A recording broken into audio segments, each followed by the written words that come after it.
বিসমিল্লাহির রহমানির রহিম। আসসালামু আলাইকুম। কেমন আছেন আমার প্রিয় বন্ধুরা?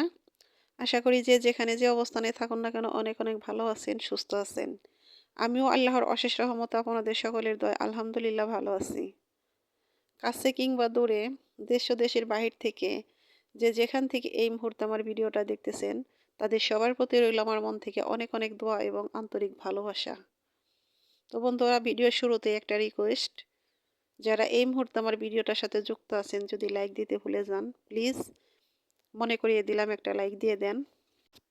তো বন্ধুরা, প্রতিদিনের মতো আজকেও সকাল থেকে এই ভিডিওটা শুরু করেছি। তো গ্রামের সকাল, অনেক সুন্দর মনোমুগ্ধকর পরিবেশ।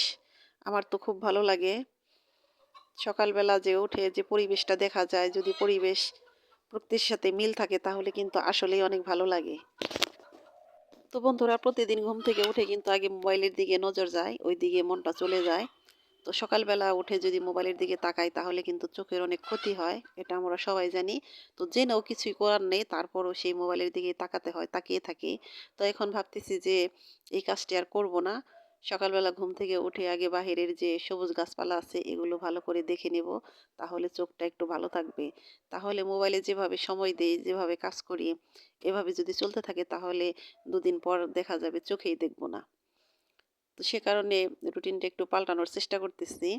তো সেটাই আজকে করেছি। সে কারণে সেটা আমি আপনাদের সাথে শেয়ার করলাম। তো বন্ধুরা, আপনারা এই কাজটা করার চেষ্টা করবেন। এতে আমাদের সবারই ভালো হবে।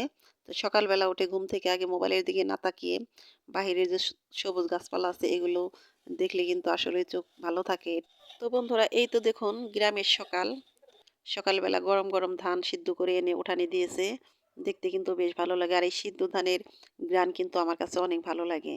জানি না আপনাদের কার কার কাছে এই ঘ্রাণ ভালো লাগে, আপনারা কারা কারা ধান সিদ্ধ করেছেন। তো আমি তো এর আগে অনেক ধান সিদ্ধ করেছি, সেটা আমি জানি। যে ধান ভিজানোর সিদ্ধ করার সময় যে একটা ফ্লেভার আসে, ওটা আমার কাছে খুব ভালো লাগে। তো সকালের কাজকর্ম করে তারপরেই তো চলে এসেছি রান্নাঘরে। তো আজকে রান্না করব গোলা ডিম দিয়ে আলু রান্না করব।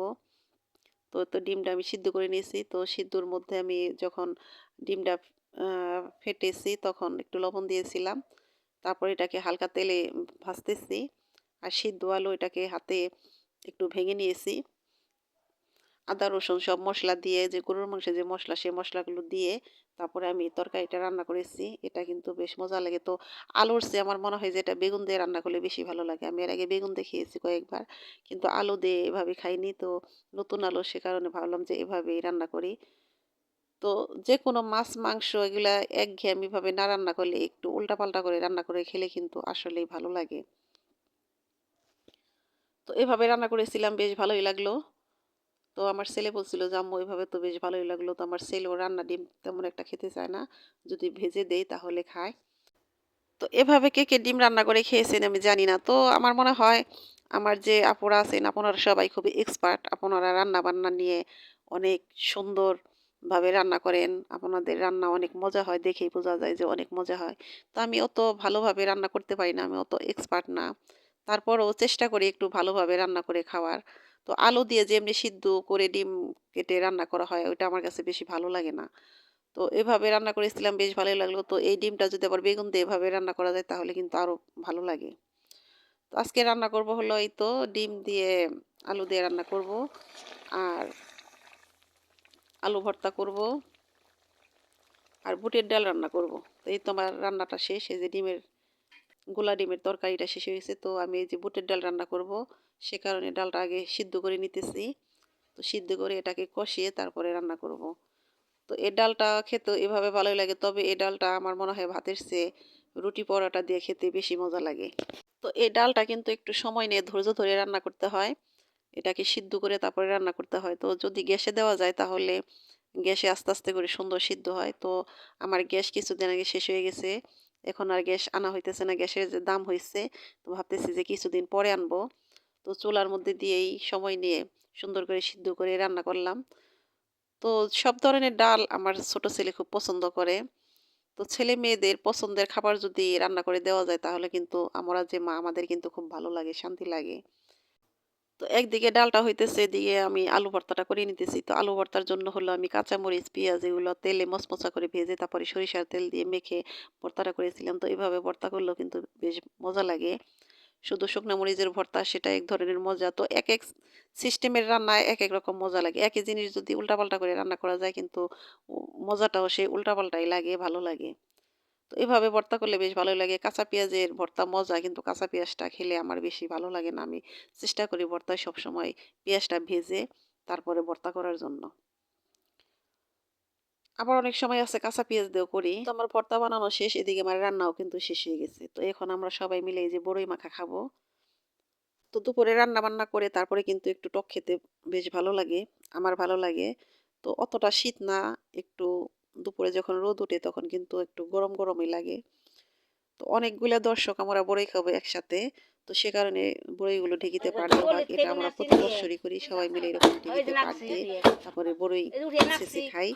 বেশ মজা লাগে। তো এটা কিন্তু একা খেতে ভালো লাগবে না। এটা যদি সবাই মিলে খায় তাহলে কিন্তু ভালো লাগবে। আমরা যখন এই বড়ই মাখা বা টক জাতীয় কোনো ফল-টল খাই, তখন কিন্তু সবাই মিলেই খাই এভাবে একত্রিত হয়ে। খুব ভালো লাগে। তো অনেকগুলো বড়ই এই যে একসাথে ঢেঁকিতে পাড় দেওয়া হলো। ধনিয়া পাতা, কাঁচামরিচ দিয়ে এটাকে ভর্তা করে তারপরে এই লাউ পাতায় করে সবাই খেলাম। বেশ ভালো লাগলো। দুপুরবেলা একত্রে রান্না করে বেরিয়েছি, তার মধ্যে রোদ। তারপরে এখন এই বড়ই মাখা খেয়ে তারপরে গোসল করব। তো দিনের বেলায় তো অনেকগুলা কাপড়-চোপড় ধুইছিলাম। তো সেগুলা এখন এই যে গুছগাছ করব। তো আমার ছেলের রুমটাকে এখন গুছাবো। আমার ছেলে তো রাত্রিতে বাড়িতে আসবে। সে কারণে ওর রুমটাকে আমি এই যে পরিপাটি করে দিলাম। তো ছেলে আমার অনেকদিন পর বাড়ি আসতেছে। অনেকদিন ধরে ওকে দেখি না। খুব ভালো লাগবে আসলে।